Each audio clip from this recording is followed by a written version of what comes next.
X-Men's Famke Janssen changed Star Trek. DS9's Trills, says Dax actress. Dax actress Terry Farrell explains how the Trill changed on Star Trek. DS9 thanks to X-Men's Jean Grey actress Famke Janssen's guest spot on TNG. The look of Star Trek's Trills changed on Star Trek Deep Space Nine because of X-Men actress Famke Janssen, according to Terry Farrell, who played DS9's LT Commander Yaji Dax. Trills are a symbiotic alien species that originated in Star Trek: The Next Generation Season 4, Episode 23, The Host, in which Dr. Beverly Crusher Gates McFadden falls in love with Trill Ambassador Odin Frank List before Odin's untimely death necessitates transferring the symbiote possessing his memories into a new host.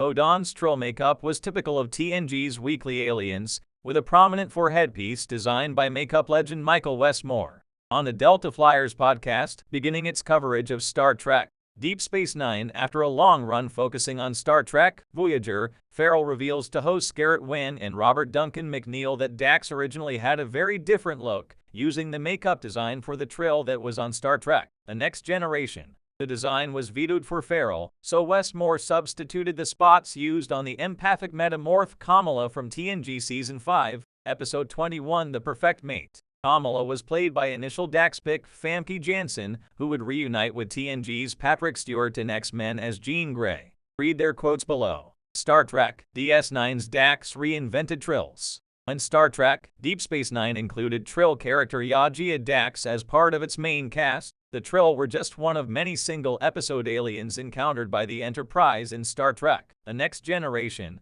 but Trills evolved thanks to Dax on DS9. The new, spotted Trills blended the symbiont's memories with the host to create a distinct individual, instead of the symbionts taking over like Odin's did on TNG. The DS9-style Trills are the predominant ones in Star Trek, as new shows feature Trill characters like Gray Tall, Ian Alexander on Star Trek Discovery, and the unjoined Ensign Barnes, Jessica McKenna on Star Trek Lower Decks. On the Delta Flyers, Terry Farrell also explained that the makeup change further delayed an already tight filming schedule for Star Trek Deep Space Nine's pilot episode, Emissary. Farrell was the last person cast among DS9's primary actors and had to play catch-up as her scenes for the 2-hour episode were compressed into roughly a week after filming had already begun. After retooling the Trill makeup to resemble Famke Janssen's spots, Farrell had to do another makeup test and then reshoot the scenes that had already been completed. The delay was worth it though, as the Trill spots have become iconic as a marker of this symbiotic species.